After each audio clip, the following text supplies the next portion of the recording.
रविंद्र पाटीदार जी। राधे राधे। गुरुदेव राधे राधे, आपके चरणों में कोटि कोटि प्रणाम। महाराज जी, मैं भारत सरकार के रक्षा मंत्रालय में एक वैज्ञानिक पद पर पदस्थ हूँ। महाराज जी, मेरा एक प्रश्न था कि दान किसे कहते हैं, दान लेने और देने योग्य कौन है, ये किस रूप में तन मन देखो, धन सही माने में दान है आवश्यकता की पूर्ति करना। जैसे कोई भूखा आदमी है, उसे भोजन की जरूरत है, अब उसे अन्न दान करो, उसे पवा दो। कोई बीमार आदमी है, उसे औषधि की जरूरत है। कोई सर्दी से कांप रहा है, उसे वस्त्र की जरूरत है। जहां अत्यंत आवश्यकता है और वो असमर्थ है, वहां हम सहयोग। जैसे भूखी गौएं हैं, उनकी व्यवस्था नहीं, उनकी व्यवस्था कर दो। दान का सही तात्पर्य है अत्यंत आवश्यकता की पूर्ति। और दान का पात्र अर्थ का केवल विचार करने की जरूरत है। भूखे को अन्न देने में विचार करने की जरूरत नहीं। कुत्ता भी भूखा हो तो उसको भोजन करा दो, साधु भूखा हो उसको भोजन करा दो, उसमें पात्रता की जरूरत नहीं है। पात्रता रुपया देने में है। हम रुपया देते हैं, शराब पिएगा, ये बेविचार करेगा कि गंदा आचरण करेगा। रुपया में थोड़ा होश में दान करने की जरूरत है। अन्न, वस्त्र, औषधि, जल, इनको तो जहाँ यथा योग्य अवसर मिले पवा दो, उसमें दे। क्योंकि वो, लेकिन रुपया में वो कुमार्गगामी प्रवृत्तियों में रुपया खर्चा होगा तो आपको भी नरक जाना पड़ेगा। इसलिए उसमें फिर पात्र देखते हैं कि हमारे रुपये का यहाँ सदुपयोग होगा कि दुरुपयोग। अगर लग रहा है सांगोपांग सदुपयोग होगा तो फिर कर देना चाहिए। जैसे कानपुर की एक बूढ़ी माई धनाढ्य थी, तो नारदानंद सरस्वती जी के पास नैमिषारण्य में गई और 1 रुपया निकाला और सामने रखा और कहा, प्रभु मैं गरीब आदमी हूँ, सोचती हूँ कि 1 रुपया संत सेवा में लग जाए तो क्या संत सेवा में लग सकता है? उनका हाँ माई।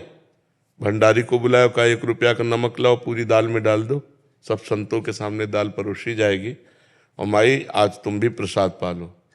फिर उसने करोड़ों की संपत्ति स्वामी जी के नाम कर दी कि जो 1 रुपये का सदुपयोग कर सकता है वो करोड़ों का सदुपयोग कर सकता है। तो रुपया थोड़ा देख समझ के ध्यान देने की बात है। अन्य वस्तुएं अवसर पर, आवश्यकता पर हमें दे देनी चाहिए, उसमें विचार करने की जरूरत नहीं। जब अर्थ देने की बात है, जैसे कोई मांग रहा है आपसे, संत वेशधारी, एक तो संत मांगेगा नहीं। जो भगवान का निज जन है वो कभी ऐसे नहीं करेगा, ये हम तुम्हें पक्की बात बता देते हैं। जो कहावे मुआर दासा, करे तुच्छ नरन के आशा, तो कहो कहाँ रहा विश्वासा। भगवान का दास कहलाकर मरण धर्मा शरीरधारियों के सामने हाथ पसारे तो भगवान का दास है क्या? अरे भगवान की दासी हैं लक्ष्मी जी, और लक्ष्मी पति के हम दास हैं। कि हमें जो आवश्यकता होगी वो प्रभु देंगे, तुमसे क्या मांगने की जरूरत है? तो भगवान का भक्त या कोई संत या सन्यासी, मुझे तो नहीं लगता जो असलियत में सतमार्ग में चलता है, उसका लक्ष्य तो भगवान है, तत्व ज्ञान है। वो रुपया के लिए, ना औषधि के लिए, ना यात्रा के लिए पैसा मांगेगा नहीं।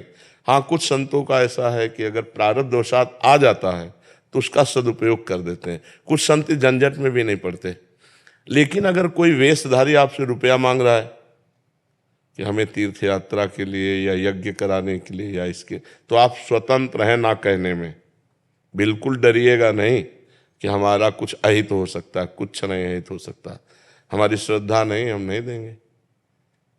बिल्कुल साफ रहना चाहिए इसमें। महाराज पानी पीना हो पानी पी लो, भोजन करना हो भोजन पा लो, इसके आगे हमारी श्रद्धा नहीं है। अगर आपकी श्रद्धा दिखाई दे रही कि वास्तविक यज्ञ होने जा रही, आपको पता है उनका परिचय है, तो जो बने तन मन धन सहयोग कर देना चाहिए।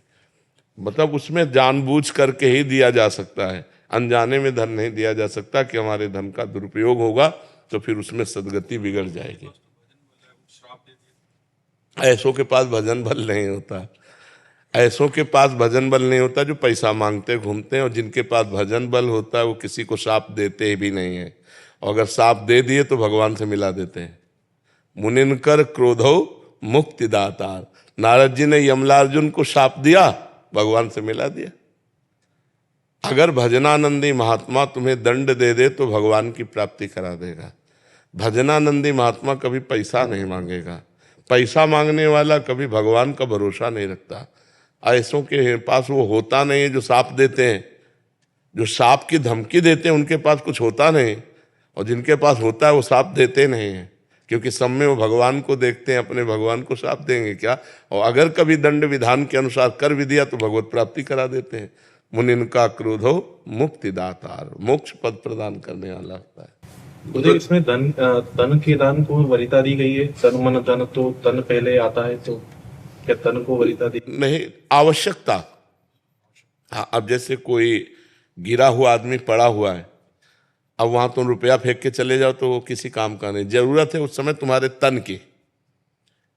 अब कोई आदमी बहुत डिस्टर्ब है, अब उस समय शरीर से पास बैठे रहने की जरूरत नहीं, मानसिकता लगाओ, मन लगाओ कि इसकी ये डिस्टर्ब स्थिति को हम कैसे संभाल सकते हैं, हंसा के, बुला के, खिला के, औषधि से कैसे कैसे। और अब वो जरूरत है औषधि की, तो शरीर और मन से काम नहीं चलेगा, अब धन से काम चलेगा। वो औषधि ला के उसको दो। आवश्यकता क्या है, मेरे तन की समय आवश्यकता है, या मन की आवश्यकता है, या धन की आवश्यकता है। तीनों को देखा जाएगा, तीनों अपनी जगह समान है, अपनी जगह आवश्यकता के अनुसार तीनों बराबर है, तन मन धन।